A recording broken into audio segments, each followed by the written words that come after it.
E aí pessoal, professor José falando aqui, vamos dar uma retomada com nossos estudos para finalizar o capítulo de tecidos, que é o capítulo 4 do nosso caderno 3. Então se prepara, pega seu livro, tá bom? A partir da página 76 do capítulo 4, tá bom? Você vai encontrar esse tema aqui, ó, o revestimento do corpo, tópico 3 desse capítulo. Então dá uma pausa no vídeo, pega seu livro, pega seu caderno para fazer suas anotações, certo? Com muita calma. E aí vamos começar agora os estudos sobre revestimento do corpo, aquilo que recobre, tá? O corpo dos animais. Normalmente esse revestimento do corpo ele serve como ele protege o organismo de certas agressões, tá? Que tipo de agressões são essas, professor? Que o revestimento do corpo ele acaba produzindo. Ele acaba protegendo contra a ação de micro-organismos, né? Essa capa protetora que é o revestimento do nosso corpo ajuda a proteger contra micro-organismos, excessos de radiação proveniente aí do sol e também da nossa desidratação, né? Um exemplo é a nossa pele, tá bom? A nossa pele que nos protege de todos esses fatores. Aqui a gente está vendo, ó, tá? Um organismo que é um invertebrado, ele está deixando essa carapaça antiga, tá? Como se fosse uma capa protetora, que é o exoesqueleto, e está saindo, né, para produzir uma capa nova, porque ela acaba ficando velha, né? Ele acaba crescendo, né? A musculatura dele vai aumentando e ele precisa trocar. Então, a gente não tem esse processo aqui, é um processo de muda, né? A nossa pele ela vai crescendo juntamente com o nosso crescimento normal. Então, a gente vai ver aí o revestimento tanto nos invertebrados como nos vertebrados, e assim também como nas plantas. Então, dentro dos invertebrados, a gente tem os seres unicelulares, né, e também pluricelulares. Os seres unicelulares, né, eles apresentam apenas a membrana plasmática, certo? Deixa eu colocar aqui. Os unicelulares, né, aqueles seres que são formados por uma única célula, eles apresentam apenas membrana plasmática, tá? E aí essa membrana plasmática é que faz ali o isolamento do meio externo com o meio interno, tá certo? E de vez em quando ele produz uma coisinha chamada encistamento, que é chamado, né, é uma cápsula que ele acaba produzindo quando tem ali uma situação de perigo ou que ele precisa de uma proteção a mais. E aí a gente tem os seres pluricelulares, né, que são aqueles formados por várias células, que eles têm uma organização tecidual, uma organização de tecidos mais complexos, tá bom? Mais organizados, que é o que a gente vai ver agora, né, o revestimento dos invertebrados. Então, eles habitam normalmente o que? O ambiente aquático, né? Ambientes úmidos, as minhocas, tá? Os crustáceos. Então, normalmente eles habitam ambientes com água e também, né, solo úmido. Então, locais que são bastante úmidos, né, ricos em água. Então, são revestidos pela epiderme. Eles têm uma pele, tá, que é chamada de epiderme, uma camada externa. Então, o que essa epiderme faz? Essa epiderme ela auxilia as trocas gasosas, porque esses animais normalmente respiram, tá? Através dessa pecinha aqui, que é a epiderme, e também a obtenção de alimentos, certo? A obtenção de alimentos. A gente tem uma exceção aí dentro dos invertebrados, que são os poríferos, para quem lembra, né, as esponjas, elas não têm essa epiderme, tá? Elas têm apenas buraquinhos no seu corpo, que é chamado de poros, anota aí, tá bom? Que permitem aí a entrada de água e aí a absorção de nutrientes, de oxigênio e tudo mais. Já nos demais invertebrados, a gente tem a epiderme, através da qual ocorrem trocas gasosas e obtenção de alimento. A gente tem aí, pessoal, naqueles animais que têm concha, né, como os moluscos, né, a ostra, os caramujos, os crustáceos, como o caranguejo, tá? Eles têm uma carapaça, né, que é essa que eu apresentei para vocês no início da aula, que funciona como exoesqueleto, ou exoesqueleto, como alguns chamam, tá? É um esqueleto de proteção, é externo, exoexterno, tá? Essa capa aqui, ó, imagine como se ele tivesse vestido com essa capa de proteção, tá? Ele ajuda bastante o animal, né, contra a desidratação, ele ajuda na sustentação do organismo, como ponto de apoio para os músculos, também tem a função protetora contra a agressão de outros animais, contra o excesso de radiação também do animal, né? Ele usa essa capa de proteção aqui como uma proteção contra a radiação, tá? E aí é uma capa protetora muito legal, né? Esse esqueleto aqui que é usado nos invertebrados é até adaptado como tecnologia para os seres humanos, né? Eles utilizam ali o que é um capacete, utilizam um colete à prova de balas, é um exoesqueleto, tá? Aqueles equipamentos que você usa para fazer esporte é um exoesqueleto, é um esqueleto por fora que você está colocando artificial, lógico, né? Para você poder se proteger. Então tem muita função de proteção. Então, aqui a gente tem até a cigarra, né, que ela está sendo utilizada e está passando por isso. Já os insetos, né, e os aracnídeos, e nos aracnídeos, né, que são as aranhas, tá, e os insetos como mosca, mariposa, tudo mais, o exoesqueleto também é útil para evitar a desidratação. O que é a desidratação? A perda de água, tá bom? Então, esse exoesqueleto aqui ele é muito importante. Então, fica muito ligado nas funções que ele apresenta, tá? Como a lombriga, né, a cutícula, já animais que têm um corpo mole, né, como os vermes, a lombriga eles têm a cutícula que protege o animal, né, das secreções liberadas pelo tubo digestório do hospedeiro, né, o local que ele está lá abrigado, né, a lombrigazinha ela é um parasita, normalmente ele fica ali abrigado dentro do tubo digestório e aí apresenta a cutícula que protege eles, né, certo?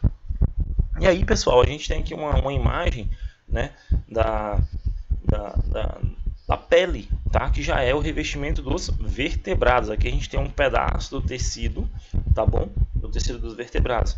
Tem uma camada mais externa, que é essa parte de cima, onde a gente toca, né? Onde a gente tem mais exposição à radiação, por exemplo. A gente tem aqui os pelos, né, saindo da nossa pele, e a gente tem essa primeira camada aqui que é chamada de epiderme. Mais internamente, a gente tem a derme logo abaixo, tá bom? Dentro da derme a gente tem várias coisas, né? A gente tem aqui a origem, né, de onde saem os pelos, né, os tubos capilares. A gente tem os vasos sanguíneos, onde o sangue leva oxigênio, nutrientes para nossa pele. A gente tem a tela subcutânea, né, onde tem o tecido adiposo, tá bom? A gente tem também as estruturas sensoriais que fazem parte do sistema nervoso, né? Que a gente sente que alguma coisa tocando na nossa pele, são esses detectores que estão aqui dentro, ó, que levam essa informação para estímulo de dor, estímulo de queimadura, alguma coisa do tipo, até como proteção. Glândula sudorípara, né? Que é aquela que produz o suor, certo? Para poder regular a temperatura do nosso corpo. Então, normalmente os vertebrados eles têm peles, né? A gente vê aí nas aves, por exemplo, que desenvolvem penas, né? Nos mamíferos, certo? Aqueles que mamam, eles têm abaixo da pele as glândulas mamárias e também tem os pelos, né? A formação de pelos, tá bom? Então é dessa forma que se organiza o revestimento dos vertebrados. A gente tinha falado já do tecido epitelial, né? Que forma a pele. Então a gente tem uma coisa muito importante aqui, que são as duas principais partes, a epiderme, tá bom? E a derme. A epiderme é mais externa, é a que forma a nossa pele, a parte de fora, e a parte mais interna, de dentro, onde abriga todas essas estruturas, é a derme. Não se prenda ao nome dessas estruturas, funções delas por enquanto, tá bom? A gente tem que focar aqui no que é fundamental para vocês, porque estão aqui no sexto ano fundamental, então é isso que importa para vocês. A gente tem, ó, os vertebrados têm um corpo coberto pela pele, né, como a gente viu, o revestimento que apresenta duas regiões, como eu acabei de explicar, a epiderme e a derme. É composto de tecido conjuntivo, né, que contém os vasos sanguíneos. A gente sabe que o sangue é um tecido, glândulas, fibras proteicas e estruturas sensoriais. Já falei a função, né, das estruturas sensoriais, justamente ao toque, a sensação de pressão, temperatura, tudo mais. A gente precisa, né, ter essas sensações, né, as fibras proteicas que dão rigidez na nossa pele, tá bom? Então temos essas diversas composições dentro do revestimento dos vertebrados. E aí a gente, para finalizar, temos o revestimento das plantas. As plantas também têm uma camada de proteção, elas têm um revestimento, tá? Por exemplo, aqui o xilema e o floema, eles ficam mais internos, né, que fazem parte lá dos vasos condutores de seiva, tá? Mas a gente vê aqui que também ela tem uma certa epiderme, galera, ó, tá bom? Assim como os seres humanos, a epiderme superior a epiderme inferior, tá? Nós temos os estômatos, por exemplo, que são células que abrem e fecham para regular a entrada de gases, né, como oxigênio, gás carbônico. Então, elas também apresentam uma estrutura, né, que ajuda na sua sustentação. Nas raízes, por exemplo, né, a gente tem pequenos pelos nas raízes, pequenininhos, né, que ajudam na absorção de água, sais minerais, a esclerênquima, a parênquima, né, que são tecidos de sustentação, tá? Esses nomes bem legais aqui, né, elas se formam tecidos que dão sustentação ao caule, né, aos galhos da árvore e tudo mais. Então, a gente pegou aqui, né, até a imagem, ó, ampliada de um pedaço de folha. Então, isso é bem legal, tá bom? Então, a gente vê que a planta, dentro da sua estrutura interna, né, a nível molecular que a gente está vendo aqui, quase que nível molecular, nível celular, né, nível das células, a gente vê que ela tem uma certa estrutura, uma certa organização que é sim bem complexa, né, e os certos aprofundamentos serão feitos mais na frente. Então, acredito que a gente finaliza por aqui, né? No livro de vocês tem a função da epiderme, o tecido formado por uma única camada de células, reveste as raízes, o caule, as folhas, dependendo do órgão, né, para apresentar anexos que completam a sua atuação. Nós também temos as cutículas, como eu falei, né? É uma camada de cera que impede a perda excessiva de água. Eu falei dos pelos das raízes, galera, ó, que absorve água, sais minerais. Por incrível que pareça, né? Nas raízes das plantas tem pelos, mas não é pelo como dos mamíferos, não, tá bom? Então, os estômatos, como eu falei, né? Que capturam gás carbônico para fotossíntese, né? E eliminam o vapor de água. Então, pertence ali para as trocas gasosas, né? O vapor de água, o gás carbônico que a água faz. E a transpiração, né, que está associada ao movimento de subida da seiva pelo corpo da planta, né? A planta ela tem um certo processo que ajuda com que a seiva saia das raízes e vá para toda a planta, né?